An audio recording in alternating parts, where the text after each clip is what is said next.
He crossed the ocean and arrived to the New World with his mother from Italy, carrying with him the hopes and dreams they'd so often heard about. And here in the New World, Thomas McCree became a strict man.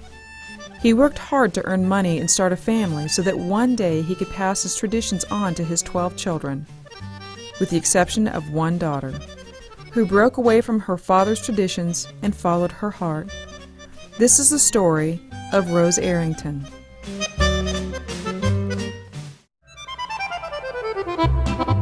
On March 7, 1922, Frances handed her fourth daughter to her husband Thomas McCree. Thomas wanted to name all his daughters Mary, but the couple already had Mary Nancy, Nancy Mary, and Mary Catherine. So Frances decided to name her baby Rose. 8 more children followed Rose. A devout Catholic family with 12 children, growing up during the Great Depression in Medford, Massachusetts, offered very little time for play to the children of the McCree family. Thomas McCree was a traditional man. He grew a vegetable garden in a vacant lot within city limits.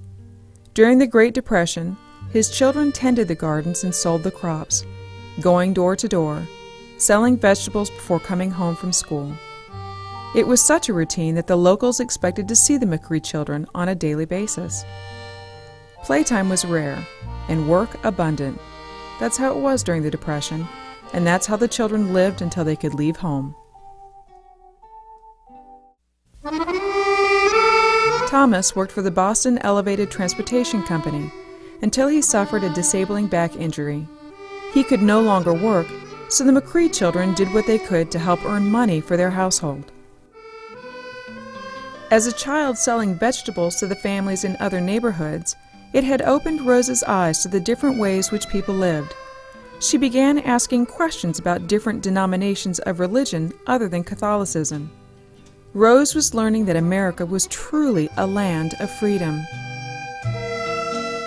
At 13, Rose took on a job as a babysitter working for Mr. and Mrs. Greaves, the owners of the Union Oyster House located across from the Boston Gardens in Boston, Massachusetts.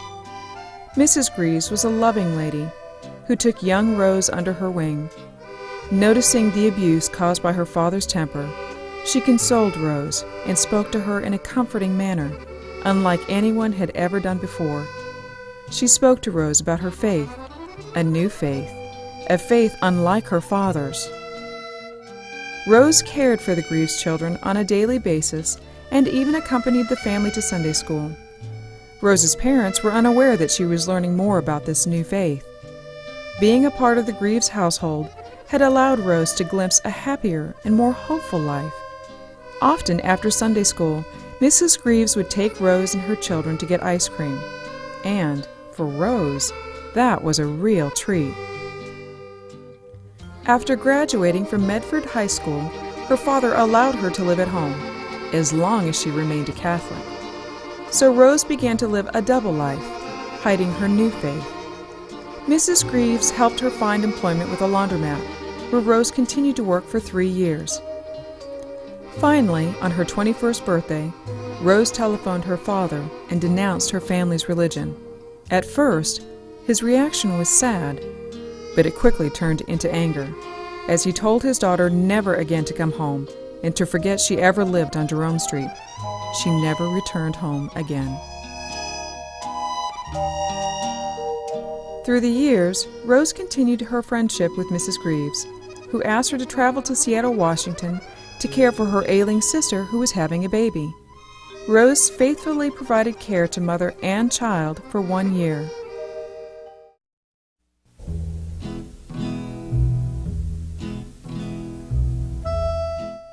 At 32 years of age, Rose attended Seattle Pacific College, where she studied at the Metropolitan Bible School to become a teacher. During that time, Rose's father laid on his deathbed. At only 55 years of age, Thomas McCree was dying of cirrhosis of the liver. Rose's sister phoned to relay the news. Overwhelmed by a need for peace with her father, Rose traveled to see him one more time. She faithfully stayed by her father's side for 2 straight days, holding his hand and offering a truce. Thomas McCree's last moments on earth were filled with love and forgiveness from the young daughter he had banished so many years ago.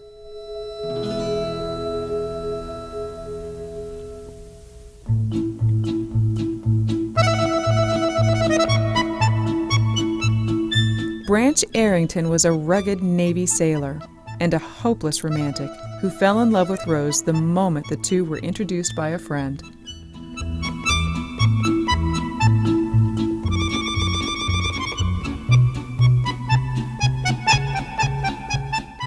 In November of 1956, the couple married, 9 months from the moment they met. Rose loves to recount the story of how Branch would often stand in church and in a loud voice give thanks for his wife. Throughout their marriage, Branch and Rose were blessed to have 3 daughters, Patrae Ruth, Sarah Faith, and Shirley Kay, who later went on to raise their own families. Branch and Rose are the proud grandparents of 5 grandchildren and 8 great-grandchildren. Rose's love for children led her to open the Sunshine Nursery, where she cared for children under the age of 5.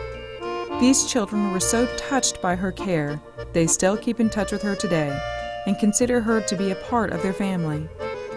In the 60s, Rose worked for Tupperware, where she made many lifelong friends. Hardworking and dedicated, she was promoted to a management position and achieved much success in her 32 years with the company. Rose also managed to stay near the base while Branch was in the service, even taking on a cashier's job at the Naval Commissary. Branch traveled the seas as a Navy sailor for 20 years, leaving his ship and mates to work for the postal system until he retired 13 years later.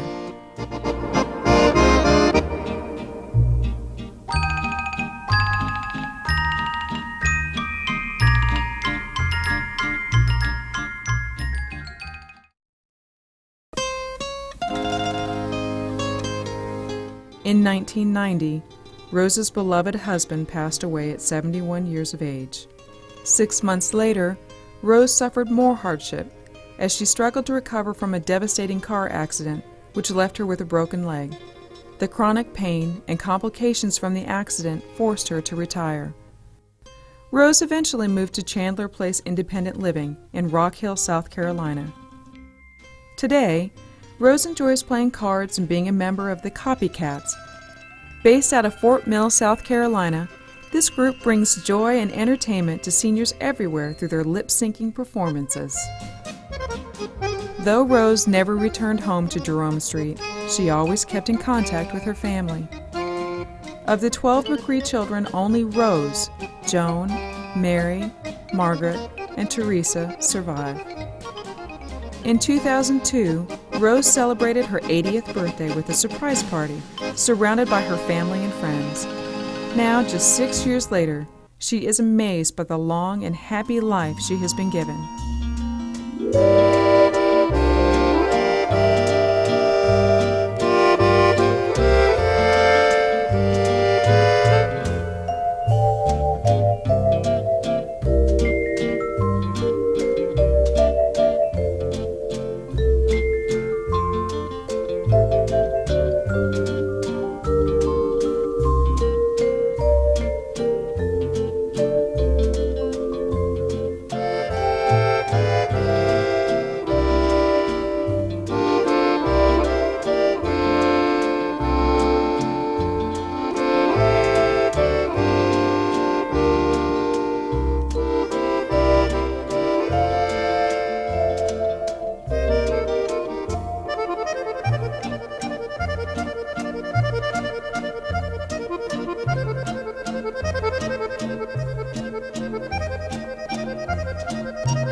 Rose Arrington, A courageous lady who one day dared to break her family traditions, reclaimed her life so she could freely believe.